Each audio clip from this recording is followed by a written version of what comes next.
অসংখ্য ধন্যবাদ জানাই মাননীয় স্পিকার। মাননীয় স্পিকার, আমি একটি কথা বলতে চাই, সারা দেশে এমন অভিযান চালানো হোক যাতে করে কোনো অপশক্তি মাথা নাড়া দিয়ে উঠতে না পারে।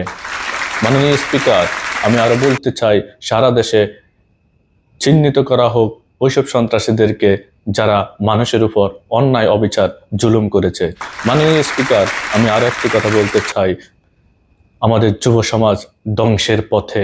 মাননীয় স্পিকার, যত দ্রুত সম্ভব আপনারা অভিযান চালান।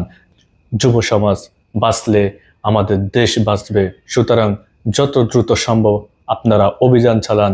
যারা খারাপ কাজের সাথে জড়িত আছে, যারা মাদকাসক্ত, যারা ইয়াবা সেবন করে, ইয়াবা ব্যবসা করে এবং কি বিভিন্ন খারাপ কাজের সাথে যারা জড়িত আছে, তাদেরকে দ্রুত চিহ্নিত করা হোক, আইনের আওতায় আনা হোক। মাননীয় স্পিকার, এই বলে আমি আমার আজকের সংক্ষিপ্ত বক্তব্য এখানে শেষ করছি। ধন্যবাদ মাননীয় স্পিকার।